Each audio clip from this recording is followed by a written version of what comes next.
everybody. Welcome to the Wrestling Issues Podcast. I am Tim Gaither, your host, and my guest today is Konner Doucet. Konner Doucet was an Oklahoma State All-American this year. He got fourth at heavyweight, and he was a four-time high school state champion in Oklahoma. He went 50-0 his senior year. He was the Dave Schultz Award winner. He's a valedictorian of his high school, and his dad was on my college team for a little while, and I've always wanted to talk to him. So without any further ado, let's bring him in. What's up, buddy? What's up? How are you? I'm pretty good, man. Thanks for taking the time to do this. Yeah, no problem. So your dad, I mentioned him when I introduced you. I imagine you know how good your dad was at wrestling, right? Yeah. I never got to see it, but people told me, and he's told me. So, have you never seen his state tape? Yeah, I've seen his state tape a couple times. Okay. Yeah. I mean, I was undefeated my senior year of high school, so I was a pretty decent wrestler. And when I got to college, Benji was on my team, and man, first of all, it's great to see you doing as well as you have, going to Oklahoma State and becoming an All-American and all that, because I feel like that's the kind of talent your dad had. Right. He ended up at Missouri Valley, and he was on my team at Labette. I think he was just there for a semester. Right. But I remember wrestling that guy and just being like, this guy, he wasn't like a muscle-bound dude or anything, but he just had these hips that you would shoot in on Benji Doucet, and it was like shooting on a brick wall. And I couldn't do anything to him. I just remember being like, I can't do shit to this guy. It was frustrating. So to see you doing as well as you have and following your career has been really cool for me. And I knew who you were back when. Do you remember a guy named Luke Fortney? Yes, sir. Yeah. How did he ever beat you, or did you always beat him? I always beat him. I think we didn't wrestle too much. I think he was always bigger than me probably when we were younger, and then I'd say like 8th and 9th grade probably was when we wrestled the most, and then I don't think we wrestled probably after our freshman year. We were just kind of different tournaments and stuff, but we probably wrestled 5 or 6 times. Did you guys ever have conversations or just wrestle? We had a couple conversations. Okay. I talked to his dad mostly, more than him, I'd say. Okay. Good people, the Fortneys. Yeah. And Luke won an Oklahoma State title, I think, his junior year, and only lost, I think, twice in the last 3 years or something. Right. So he had a pretty good career himself. Did you ever wrestle heavyweight in high school? No. Okay. Most I got up to was 220 my junior and senior year, but I was like, I don't know, probably 210 pounds maybe. Okay. So let me rewind a little bit and ask you, was it ever a question that you were going to wrestle, and when did you start? Yeah, I started young, like probably 3 years old. Oh, wow. My dad was the club coach in Comanche, so I just went there, and I didn't wrestle like any tournaments probably for a couple years. I wasn't too fond of it, I guess. Cry a bunch and not want to go to practice, but he was going anyways to help, so I just tag along. And then probably around 5 or so is when I started going to tournaments. When did you actually start liking it? Probably 7 or 8 maybe. Okay. I mean, I started liking it when I was like 5. I remember I wanted to go to tournaments and stuff, but I think I started seeing a little bit of success and stuff around that 6 to 7. Okay. Because my little boy is 7, and I've been taking him to one practice a week, just trying to kind of ease him into it. Right. But so far, he doesn't. I mean, he goes because he knows I want him to, but he doesn't seem to like it all that much. Right. And I don't blame him. I mean, I didn't. I don't know. I don't think I ever fell in love with wrestling, like the actual. I like the tournaments, especially if you won, and I like the bus ride home. When riding home with your buddies and all that stuff, but right. Actually wrestling, it takes a special breed to actually love that, like my brother did. But So did you start winning like kid state titles and all that when you were pretty young? Yeah, I was kind of like off and on, I'd say. I was always like top three probably in the state.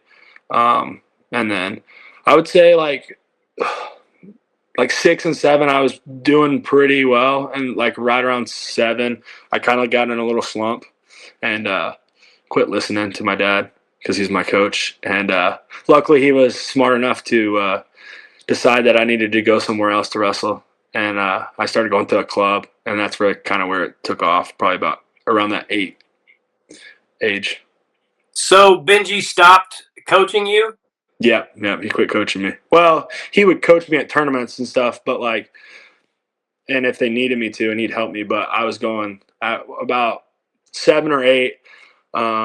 Me and my little brother and a couple more people from like Comanche and Duncan or Marlowe. Our parents would take us 3 times a week. One of them would take us up to Norman to practice. And why did he kind of stop coaching you as much? Was it? I just think I just wasn't listening, and I think it was maybe after the kickoff. He just kind of realized that like I wrestled. I'd always been like competitive, and then like I wasn't very competitive at the kickoff, and just wasn't listening and wasn't getting any better. And me and him were kind of getting to some arguments as much as you can as a 7-year-old with your dad. But he just kind of was like, I kind of need to take a step back and maybe let him go somewhere else. Maybe Okay. somebody else maybe he'll listen to somebody else, basically. What kind of dad is Benji? He's a good dad. Hard nose. Will let you know if you're doing something wrong. Once things done the right way. But he cares a lot about me and my brothers and really anybody that's around us. So he's always willing to do whatever for anybody. But I don't know. It made me pretty tough, that's for sure. Yeah. How many brothers do you have? I have two brothers that are from my mom and dad, and then I have an older brother that we kind of took in when he was like in middle school, high school. So he's been with us for, I don't know, 15 years, probably 10, 15 years. Are there any more Doucets coming up that are going to wrestle? Yeah, my littlest brother is 10 years younger than me, so he'll be a freshman next year in high school. Okay. Is he the golfer? Yeah, he's a golfer. Okay. He wrestles too, but he mostly plays golf. That's Cutter, right? Yeah, Cutter. Okay. Yeah. So you think he's definitely going to wrestle in high school? Yeah, he'll wrestle in high school. Okay.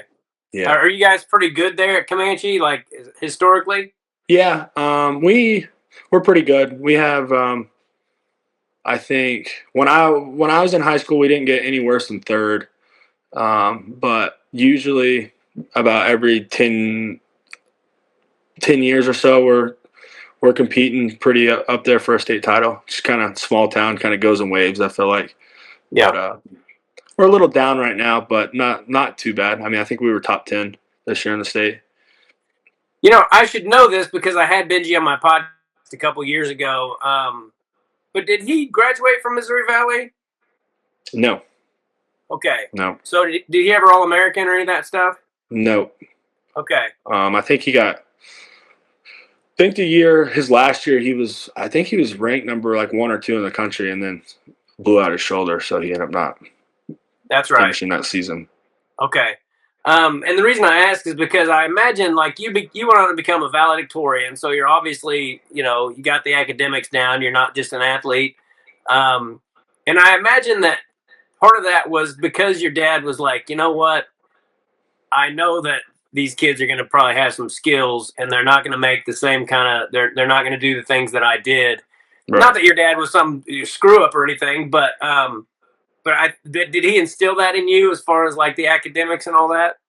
Yeah, I think I just remember always when he would tell me when I was younger, he had a chance to go to OU to wrestle.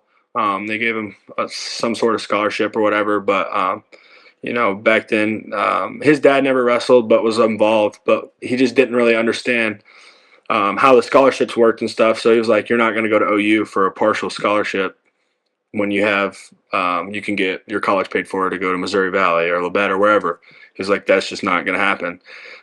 So I think that was something that he kind of instilled in me. Is like he knew there was only 9.9 scholarships, and you're going to have to be pretty good to get. I mean, pretty much nobody at that point was getting full rides, but he was like, if you can be smart and get some financial help from being a good student, then that'll go a long way. Yeah. Are all your brothers good in school too? My older brother is good. Cooper, the middle one, he wasn't a fan of school. He was good. I mean, I think he had A's and B's, but he didn't. He ended up not going to college. Just wanted to go to work. And then Cutter's about like Cooper. I'd say they're pretty good students, but not Not valedictorians. not valedictorians, I guess. Yeah. So you're in high school. I saw your record was like 172-7 or something like that. Yeah. Did you take all those losses as a freshman or a sophomore? Or? Yeah, I took 1, 2, 3, 4, 5 as a little freshman, and then I lost twice as a sophomore. Okay. So you rattled off like 100 straight victories your senior year? Yeah, I think I was 50-0 and 47 maybe. Okay. Did you ever wrestle those guys that you lost to your sophomore year? Yes. Yeah. Okay. Well, one of them I didn't actually. One of them I didn't wrestle again, but I'd wrestled him a lot growing up. He was a lot older than me. He was a senior, I think, that year, but he was a friend that I'd wrestled with before. Yeah. So 220 was your weight class your senior year, and I saw that you pinned everyone you wrestled within a minute. Yep. So the last couple years of high school, did you have any competition, or we pretty much just dominating everyone? Yeah, I'd say my junior year was okay. There were some people in there that were decent, but then my senior year, I felt like there was a couple guys that were in the same weight class as me and my class that kind of either went up or down to just kind of get away, I'd say. So rewinding just a little bit, your freshman year, how big were you? How big? I wrestled 195, but I wasn't. We had a junior on my high school team that was pretty good, state placer, and we kind of felt like it'd be better. It made more sense for our team for me to wrestle 195 and then him wrestle, and he ended up wrestling 182 for the rest of his career. So I think I weighed like 185 pounds and wrestled 195. Was it any kind of shock to you that you wanted as a freshman at that big a weight, or did you expect to? I think by that point I expected to, but it was a pretty big deal. I beat a guy that I hadn't beat before. He beat me twice, I think, that season, and he was pretty good. A couple-time Fargo All-American, and I don't know, just kind of getting over that hump was pretty big. Yeah. So then, after especially your senior year, did you pretty much just mangled everyone? Yeah, my senior year, pretty much. I'm trying to think. My junior year, I had a couple good matches. My senior year, I think it was pretty much. I had a couple decent matches my senior year. I like at the Gary tournament. Um, I think I went into overtime in one of my matches at Gary, but the kid was pretty good. I wrestled with him a bunch. Because that tournament's like it's like not seeded. So I think I wrestled like the 6A and the 5A state champs like the first 2 rounds of the tournament. So it was pretty good. But I think those were my closest matches all year. Okay. So after kind of dominating through your senior year, especially the state tournament, 4 pins with under a minute, that's got to be some sort of record. Were you looking forward to going to college and having some competition, or? Yeah, I think I was I was excited, but I think I was a little oblivious too.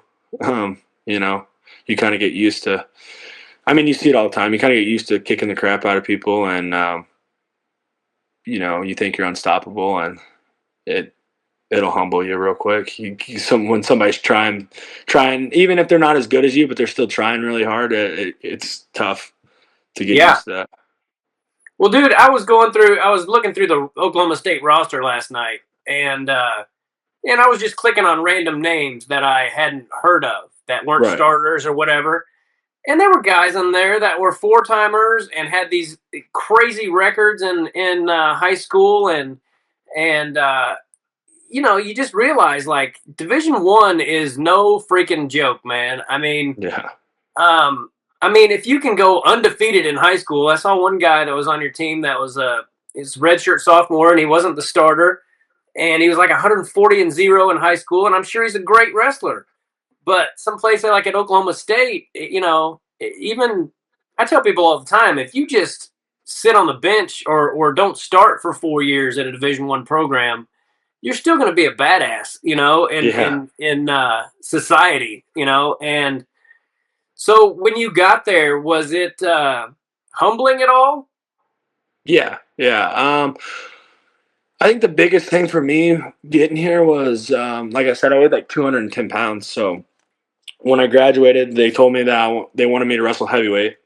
And so I was like, okay, I got to get bigger. And then COVID happened. So we were shut down. So it was like, I remember my buddy had like one of those, it had like a cable on it. And then it had like a bench and like a squat rack. But it was, the one that's like connected. And like you can put it up, but like you can't take the bar off, like it's connected.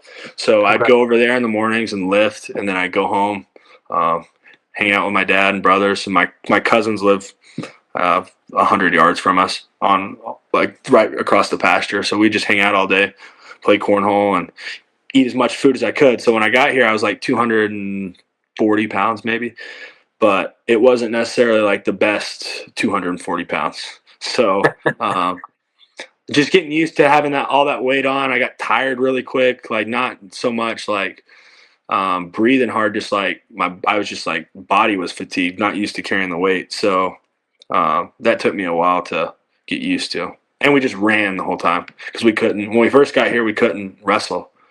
So we go to Coach Smith's farm and run 4 miles and do outside workouts. And I remember thinking, man, I came here to wrestle. We just ran for 20 days in a row. That's it. I was like, this sucks. Did you ever consider going anywhere besides Oklahoma State? I imagine you had quite a few offers. Yeah. I looked a little bit, but not really. Once I started talking to OSU, it's kind of like, especially being from Oklahoma, it's kind of a dream. But I took a couple visits to, like, I went to Arizona State and OU, and I had a couple more lined up. But then once I came on my visit here, Coach Smith kind of gave me the Jedi mind trick and told me I wasn't visiting any other school, so I didn't. Yeah. What kind of guy is he like? What's he like? He's awesome. He's he reminds me a lot of my dad. Just because he he wants what's best for you, but he's not afraid to. He's not going to sugarcoat it. He's going to tell you how he feels, and that's something I responded well to. Not everybody, especially like the later it goes on, people don't really respond well to the hard nosed type of coaching. But I feel like that's something I grew up with. So like I really resonated with me and helped me out a lot. Was he kind of intimidating to be around at first? Yeah, a little bit, but I committed pretty early here, so I was getting to come up in the summer to the RTC and stuff like that. So I got to see him quite a bit. So by the time I got in here, I was fairly comfortable with him, I'd say. Okay. I should have asked you this before we even did the podcast, but do you have any good John Smith stories? Yeah, I got a couple. Let me think of one. Um, so I can't remember. It was my sophomore year, maybe. We went. It was like either Christmas. I think it was right before Christmas or right after Christmas. We went to New York City to Dole, Columbia, and it was cold, but we ended up not wrestling very well. We wrestled okay. We won. I think we lost like one match in the duel, but nobody was like scoring points, and it was a weird environment. It's like you're in the middle of New York City, but you're at Columbia, and there's like I literally had more fans at my high school matches, every single high school match I've ever been in, than was in this gym. So it was just like a weird environment. Like it looked like a high school gym. There was like 30 people there, just weird. So we're wrestling, and I don't know. Everybody's not scoring very many points. I think my guy wasn't very good, and I just stood there on my feet, wrote him out, and then got an escape. And he wasn't very happy. And we get back to the locker room, and he's telling us how soft we are, and we got to get tougher and all this stuff, which is, just kind of going off on us, but which we deserved. But we were supposed to go like on this tour the next day to like tour the city and all this stuff. Well, we canceled that and went to the NY or whatever, NYAC or whatever it is, and had practice. And then we get back to Stillwater, and the coffee machine's gone out of our locker room. And he was like, who drinks coffee? And we all kind of raised our hands like, you guys are getting too comfortable. Coffee will make you soft. So we got rid of coffee and spike ball for the rest of the year in the locker room. I wonder why he thinks coffee makes you soft. I think he was just looking for something. He was like, you guys are just too comfortable. It's too comfortable in here. You got snacks and you got coffee whenever you need it. And he's like, you guys need to struggle a little bit. So took all of our stuff away. So did you redshirt that freshman year? My freshman, the freshman year was kind of like a COVID year. So I didn't necessarily redshirt. I wrestled a bunch, but I didn't end up not getting to go to nationals. And then I redshirted the next year. Okay. So in your career, you were a two-time NCAA qualifier before Wyatt Hendrickson came. Yeah. So all that happened. So you got 2 years with David Taylor, right? Yep. First of all, what kind of guy is he, David Taylor? He's a great guy, stand-up guy. Somebody you want your kids around. He just knows so much about the sport, and the same way with Coach Smith. But just he kind of the pace that I feel like I had. And like my offense in high school is something I lost in college, and I feel like David never lost that any time in his career. So like just getting to learn from him and trying to implement that back into my wrestling was big for me. And he's awesome. Was he pretty? So he was a pretty big part of your offense becoming more offensive, I guess. Yeah. Okay. Yeah. What was it about college that made you feel like you lost it a little bit? I think I never really adjusted to wrestling heavyweight, to be honest. I was uncomfortable. Well, one, I had to figure out my body again, like I said, because I gained so much weight and all this stuff. And then it was just hard. I couldn't do the same things I used to do. Couldn't just dive in on a shot and suck it in a lot of times. I kind of just found a way to win, basically. Became which I've always been good on top turns wise, but I became really good at just like hustle riding and things like that. And I kind of got in this mindset where like, I don't know. It also comes from my dad a little bit, like just being tough. Like I was like, I want it the toughest way possible. And so I kind of bought into this idea that I was going to make everything tough. I was going to ride people and get them tired. I was going to get an escape. And if it was 2-1 or 2-0, I don't care. But I know if it was going to be a street fight, that nobody was going to beat me. And so I kind of just played into that. And then that was my style for a couple of years. And it was kind of had to rewire my brain a little bit. Did you ever consider or talk to the coaches about going 97, or was it always just going to be heavyweight? It was pretty much always heavyweight. Okay. I came in with Luke Serber, and he's my roommate, and he actually wrestled heavyweight for a year, but he was mostly a 97-pounder, so we kind of tried to split up a little bit. Okay. Was he on your high school team? No, he was on Tuttle, but we were close. Me, him, and Dustin Plott. Me and Dustin grew up wrestling like Little League in Norman together, and then from, I don't know, 6th grade on, me, Dustin, and Luke were kind of always traveling and going to tournaments and stuff together, so. Were you ever on the same team with AJ Ferrari? Yep. Yeah. You were? Mm-hmm. How is he? He's kind of grown on me a little bit, AJ Yeah, Ferrari. yeah, Um, he's not too bad. He's people can say what they want about him, but when he comes in and he works hard. He's one of he's got some really um, God given talents, and he's really good at wrestling. He works hard, so like um, you know, people can say what they want, but they can't deny his results. yeah, I've always liked AJ and wish people would I don't know, shut up a little bit. I mean, people love to bag on people that they have Yeah, never met and don't know anything about, right. and I always kind of liked his heart and like the stuff he makes me laugh. Talking about his underwear and all that shit. Yeah, The yeah, some of his interviews, he's like, I did everything right. I wore biodegradable underwear and whatever the hell he was saying, and yeah. he just makes me laugh. And how many people win the NCAAs as a true freshman? Right.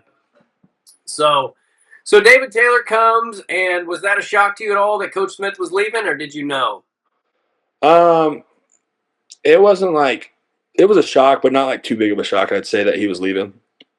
I knew he was getting close to be retiring, but it was definitely a shock when they hired Coach Taylor.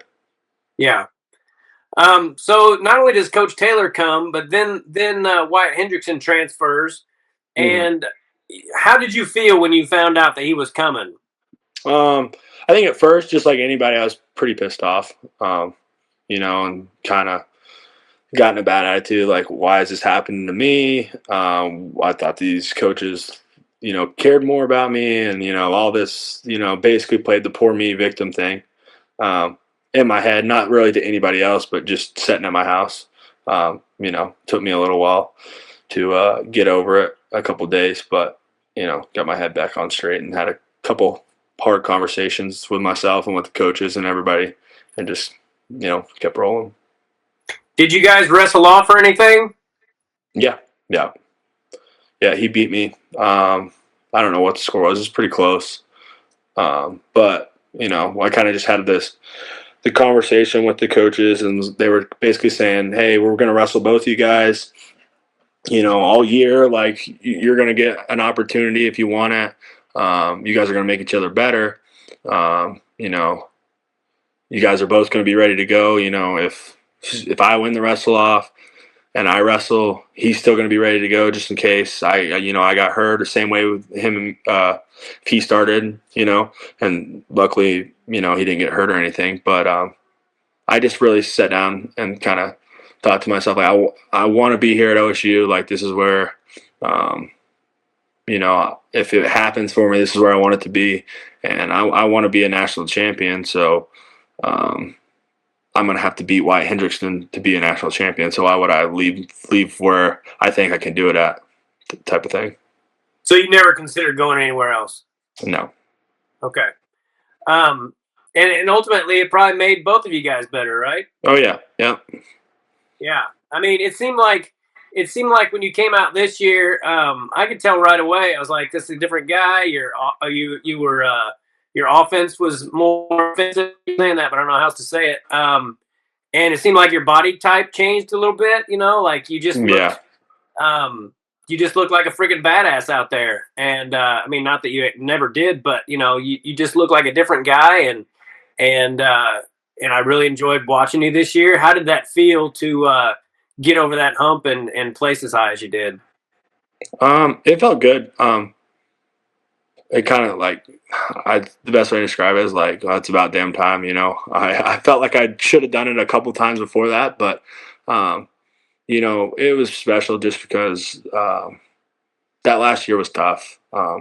Like the year before, just you know, wrestling. I was traveling everywhere with the team, and when the guys were getting down to weight and stuff, when they were done, me and Coach Taylor would wrestle for another hour, and then after season, changed my diet pretty hard. Just made a lot of commitment to the weight room. I had a meniscus surgery right after NCAA's in Philadelphia, and so for 6 weeks I couldn't wrestle. So I just lifted um, twice a day with our strength coach, and that was kind of a big jump start, and then got back on the mat and kept rolling, and you know, made sure that I was doing the right things. Coach Taylor staying on me, and my coaches just, that was the big thing, was they were just, constantly on me, like, hey, you can score. I could always score in practice. I could always score in, we go to U23s or wherever, like I'm scoring takedowns and getting tech falls, but for some reason when it came to a college match, I couldn't do it. So just really overemphasizing it in practice. I was trying to score. We would do goes where, okay, if you don't get a takedown in the next 20 seconds, we're restarting the whole go. So, and Coach Taylor, or 10 seconds, Coach Taylor would count down 10, 9, 8, it would kind of put this anxiety on you, but you had to go get it. And maybe it was a little exaggerated and over the top, but like, that's what I needed. Because when it came down, when I got into matches during the season, it really boosted my confidence in my offense. Yeah, I mean, and as hard as it probably was to like watch Wyatt Hendrickson and all that, but when you sit back and watch the year that he had, and then beating Gable and all that stuff, and you know that you're right there with him, I mean, I imagine you were already a pretty confident dude, but did that even elevate your confidence even more, knowing that you're right there with that guy who's doing the stuff that he's doing? Yeah. I would say it gave me some confidence, just because I knew how hard he worked. And I was happy for him. People, I couldn't have been prouder of him, but I just knew I did the same amount of work as he did, and we're getting better together. And if he can do it, why can't I do it? Type of thing. Yeah. I was there in Philly. Went and found him, gave him a big hug. He's helped me. He was at Nationals this year, warmed me up. I went with him to the World Championships last year. We try to help each other when we can. What was I going to say about that? I wanted to ask you, like, what do you think makes the difference between, um, like having success in high school, ultimate success, and then making that jump to Division 1 and doing well? Because everyone's strong and fast and has good technique and all that stuff at that level. Is it technique? Is it like, shoring up that stuff, that, cleaning stuff up, or is it just a mindset, or what is it? I'd say, I mean, yeah, there's technique involved, but most of it is a mindset. You know, everybody everybody thinks they're good, and if you're wrestling somebody that's not on your level, anybody can. If you're better than somebody, you can hit super ducks and get 15 takedowns on guys. But what are you going to do when that guy starts fighting back and that guy doesn't just fall over after one or two takedowns? And it gets tough. We got a pretty good saying, as that, like, people want to quit, but they're not just gonna quit easy. Like, you have to make them quit. They're willing to quit, but you have to make them want to do it. And I think that's the biggest thing, is just learning how to wrestle when you're tired. In high school, you wrestle and get up by a bunch of points or whatever, and then you can kind of coast if you get tired. But learning how to really execute high level technique that you've known since you were a kid, but still doing it when the guy's good and you're exhausted and he's exhausted. Yeah.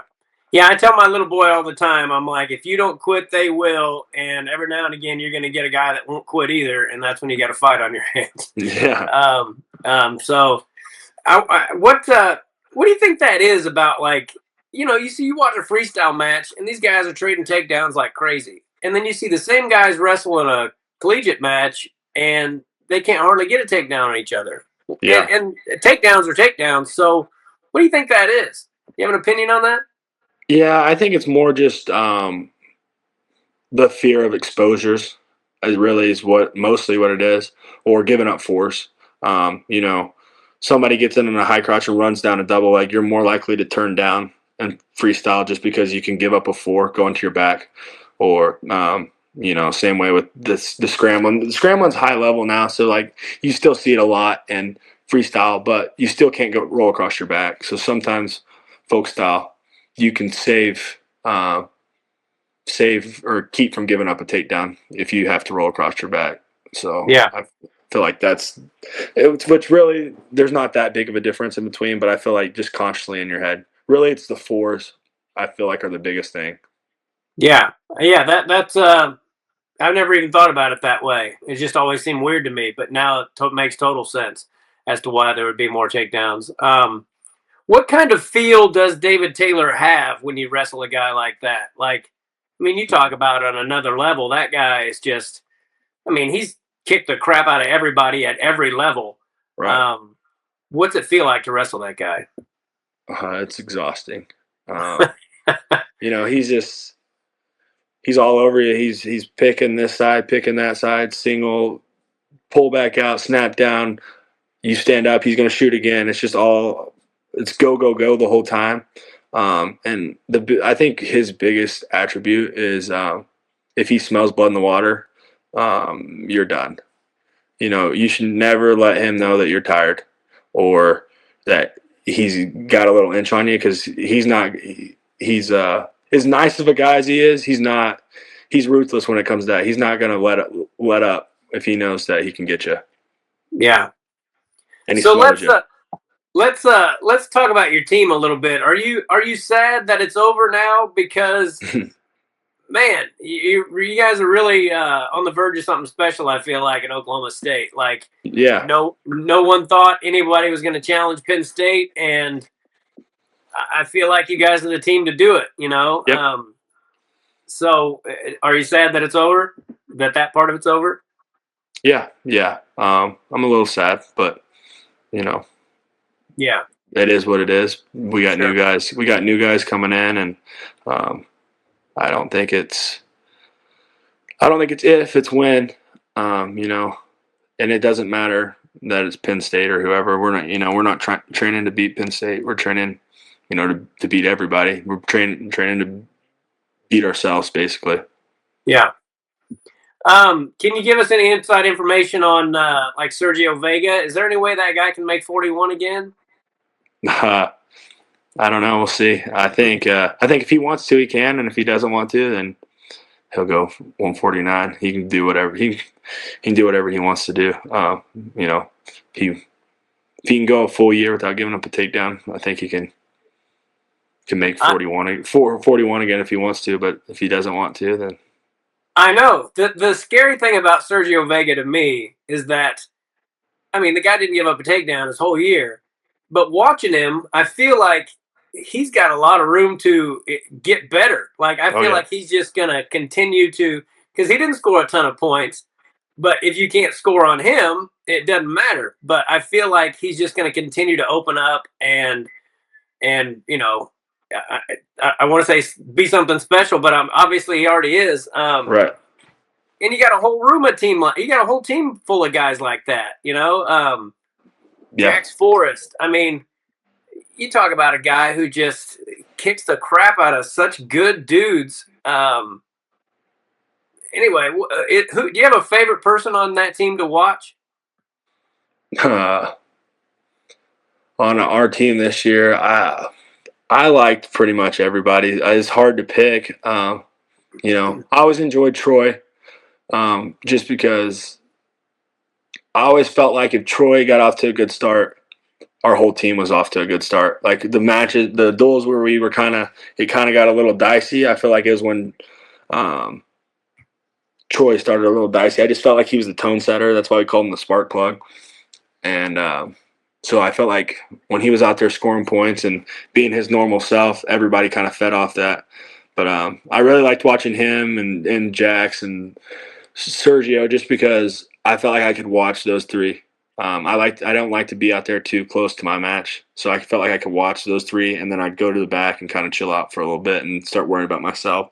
So I watched mostly their matches out of everybody, I guess. But I like there's tons, Casey and Rabadou, just the pace and the mindset they have just to hunt people down is awesome. And then get up into the upper part of the lineup. Those are my guys. So Yeah, I'm a big fan of Casey Swiderski, yeah, and I feel like his best is yet to come too. yeah, But you talk about a tough dude, and I love those guys who are like he was a true freshman, and when he was at where was he at before Iowa Iowa State? State. When he wrestled Real Woods, and he probably had 3 or 4 college matches at that point, and he wasn't backing down at all. And just a tough freaking dude. And the whole lineup, I mean, just a great lineup. I was looking at it last night, and I think you're the only guy leaving, right? Yep. Yep. Only guy graduated. So there's 6 All Americans coming back, and they're all super young. Swiderski, I think, is going to be a senior, right? Yep. So Dursky Okay. and Troy. Okay. And who else do you guys got coming in? Well, we got D and Cujo, Alex Macundo back. They both, did an All American this year, but were top 10 guys all year. Yeah. I think as high as 5. Cujo is 5, and D was number 2 at one point. So they're pretty good. We got the Rainey twins coming in. Drayshawn, Ross. We have Mikey White. Maybe a couple more. Now I'm forgetting a couple, but we got. I think it's like the number 1 recruiting class in the country. So Where the heck are those Rainy kids going to go? What? Wait. I don't know. I don't Yeah. know. We'll see. We're just kind of the way we're thinking is we're just going to keep stacking our room, and we'll see what happens. The best wrestler will wrestle, and we want to build an environment where it's the best in the world. So that's just like me and Wyatt. There wasn't a place we could go to get a better practice. People are having to go spend weeks in other places to get better, and our guys don't have to do that because we have one of the best rooms in the world. So Yeah. it's easy to train and get better. Yeah, man. I mean, you guys got, Taylor and Jimmy Kennedy and Dayton Fix, and who am I forgetting? We have Kevin Ward, Brian Pearsall, Tyler Caldwell, Lee Roper, Zoe, tons of good coaches and people to be around. Do you have international goals? No, not really. Okay. Maybe we'll see, but I'm still going to be here training these guys and training. So are you living in Stillwater right now? Yep, and Stillwater. Just moved into a new house, so it's been hectic. Yeah, I bet. You're getting married fairly soon?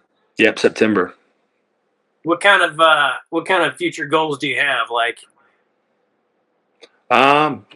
Just see where this takes me. Hopefully find something I can do for the rest of my life, and start a family probably sooner than later. Not too soon, but sooner than later.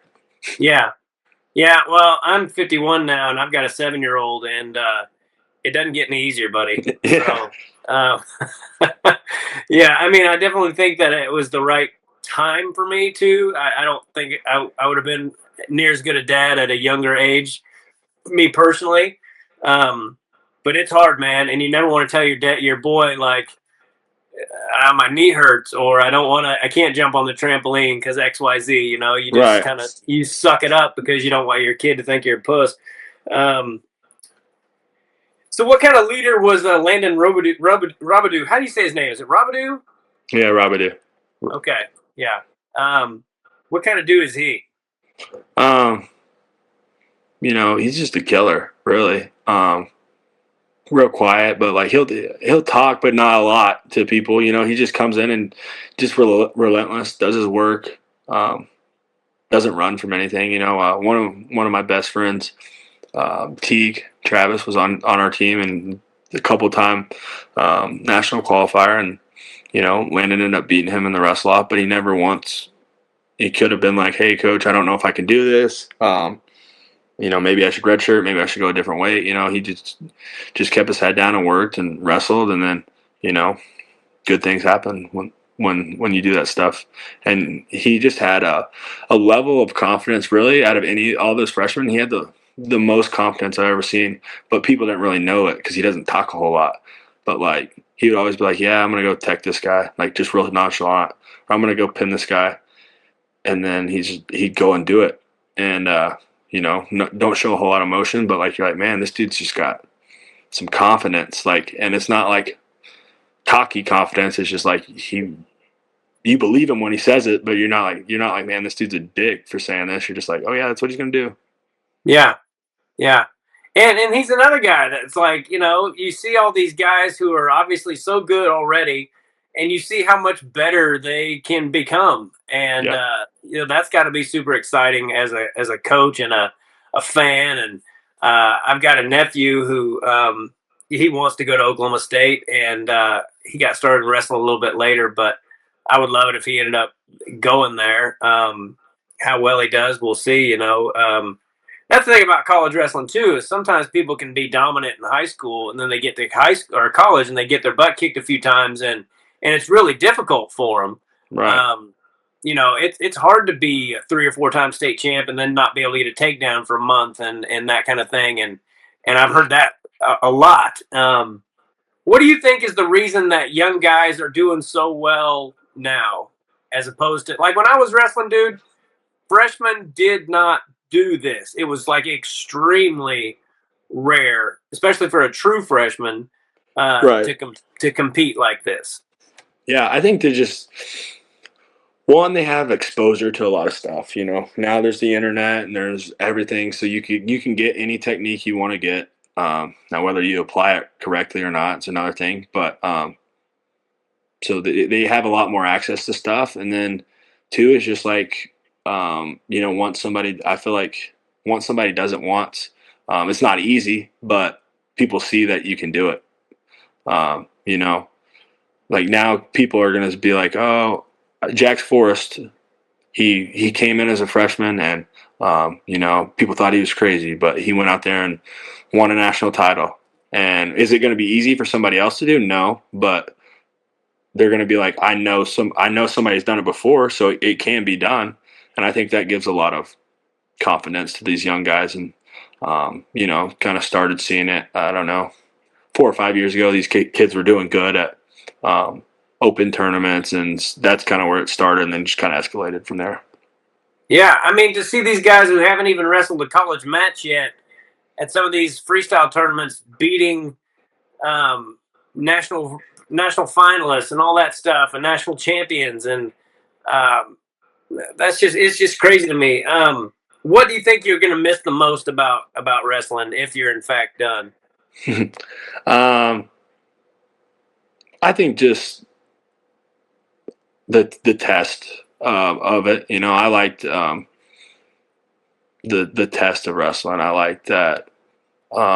It got me fired up and got me anxious and nervous. I'm not wouldn't say like I'm a huge like adrenaline junkie or anything, but it made me feel alive. Getting ready to run out into Gallagher Iba, and I've done it 50 times, but every time, even even this year, just the beautiful people song comes on and the hair on your arm stands up. You can just kind of, there's nothing like it. I'm going to miss that feeling, getting ready to compete. Yeah.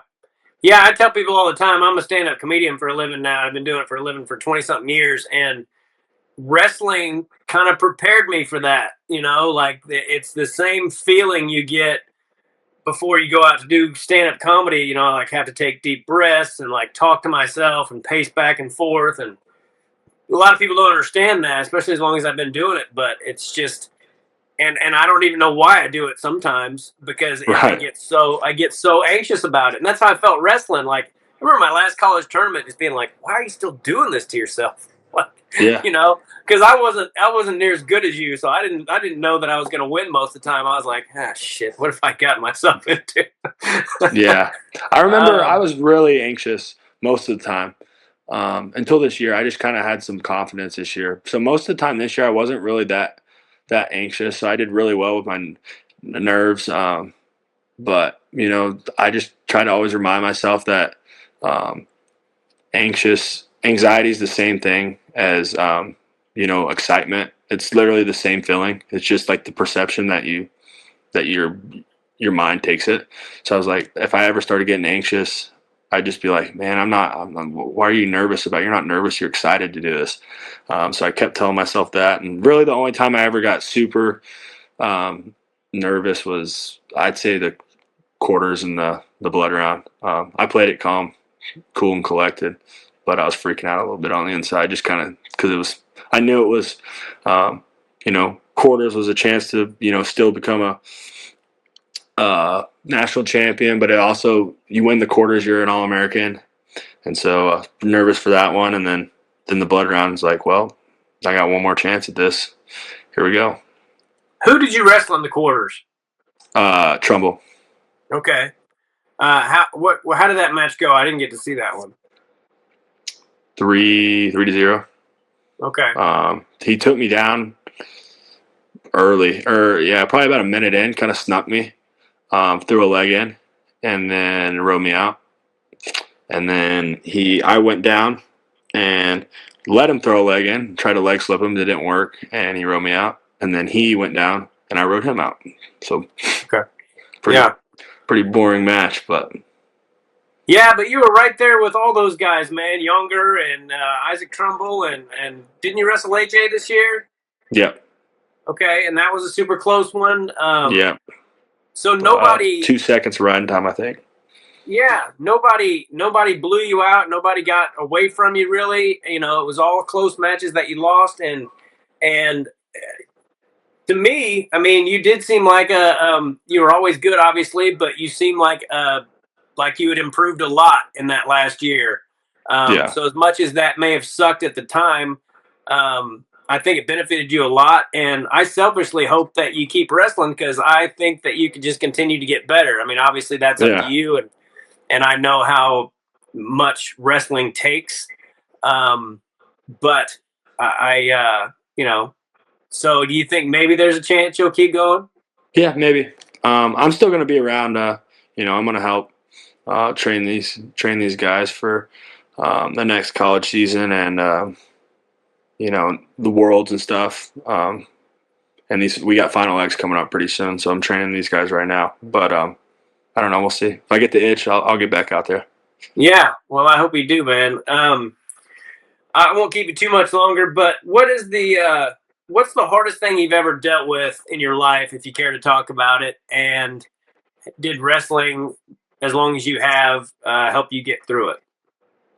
Yeah, I don't really know, to be honest with you. I can't think of one thing that was just oh my God, this is the worst thing that's ever happened to me. But I just feel like in general, wrestling's made me pretty resilient and pretty, fly by the seat of my pants. My fiance is not that way. She needs a plan, and she freaks out if she doesn't have a plan. But I just feel like stuff comes at me, and it's just like a wrestling match. You don't know if a guy's gonna hit a single leg or a double leg or throw you to your back right off the rip. You just kind of stuff happens, and you just got to be ready to get back up and go again. So that's kind of the biggest thing I've taken away from wrestling is just one, the toughness of it, and that it's not easy, but two, just being resilient and being able to get back up when things aren't going your way. Yeah, my friend Greg Warren, we were talking about nerves and all that stuff when it came to comedy and wrestling and all that stuff, and he put it this way: he was like, sometimes you just got to let your talent take over. Right. You can't worry too much about what may go wrong, whether it's stand-up comedy or whether it's wrestling or what. You just got to let your talent take over and know that you're prepared to do it. And I think maybe that's a woman thing. Like every girl I've ever dated, and my wife is the same way. They like plans. They like to know what's happening. Whereas a lot of guys that I know are just like, it's gonna be all right. Yeah. Just take it easy. Yeah. Have you guys been together? What's that? Yeah, we've been together since 2017, so almost 9 years. Okay. But I think a big thing is just we talk about it some is everybody does it. You're going to think about oh, what if this happens or what if that happens? But if you can figure it out and be like, hey, why am I thinking like this? Why am I worrying about stuff that might not even happen? You're going to spend all this time being like, oh, what if I get thrown in a headlock? Well, what if you never get thrown in a headlock? You just wasted 45 minutes worrying about getting thrown in a headlock for no reason, So right.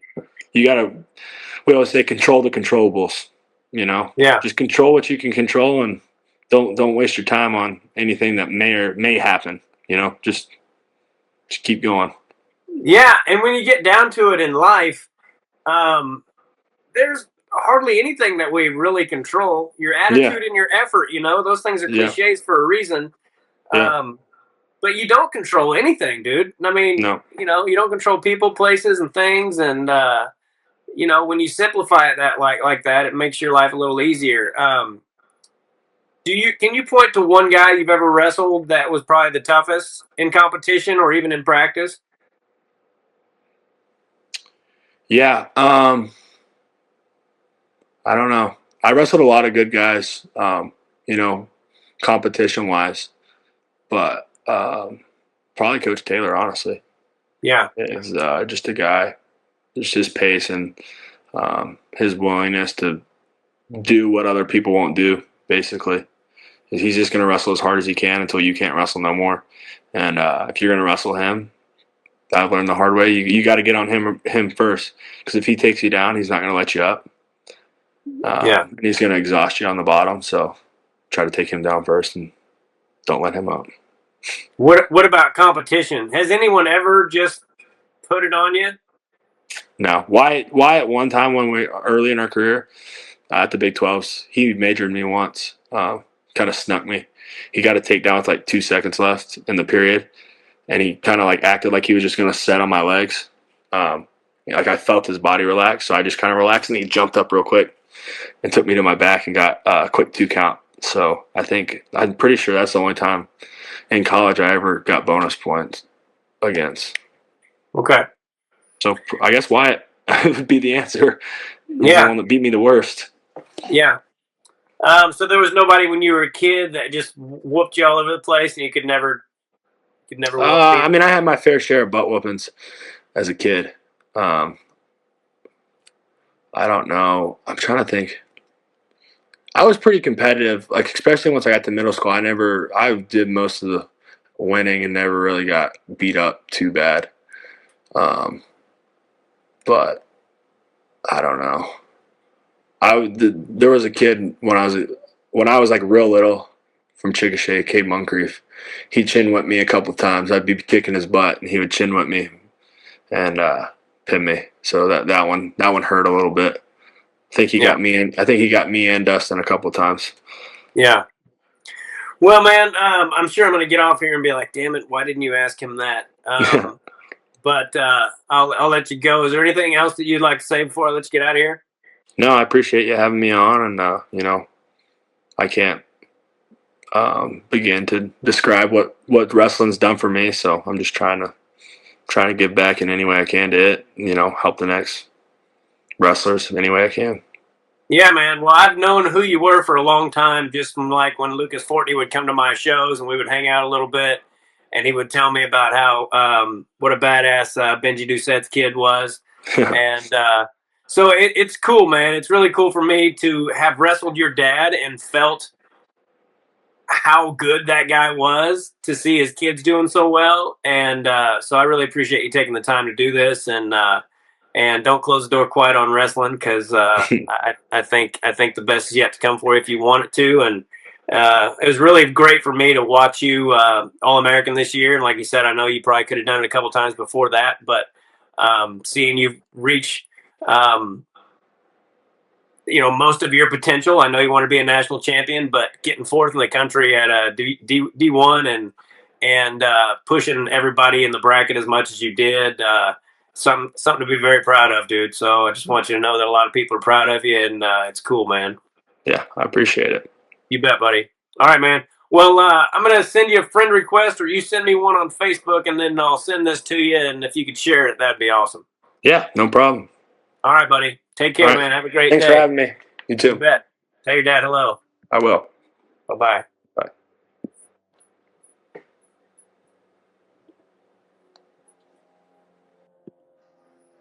All right, everybody. Konner Doucet, total stud from Oklahoma State. I've been wanting to talk to him for a long time, and yeah, his dad was something else, and it's great to see him doing so well. And I'm really looking forward to following Oklahoma State the next few years. If anybody is going to knock off Penn State, it's going to be them. And what a stacked room they're going to have. Their biggest problem is going to be getting everybody in the lineup that they want in there. So looking forward to all that, and make sure you subscribe to the channel. It's a new channel, but the first podcast we did with Alan Freed has done pretty well, and so yeah, just gonna keep growing it and talking about wrestling and various issues that come along with the sport and with life. And so we appreciate you guys, and God bless all of you. Take care and have a good day. Goodbye.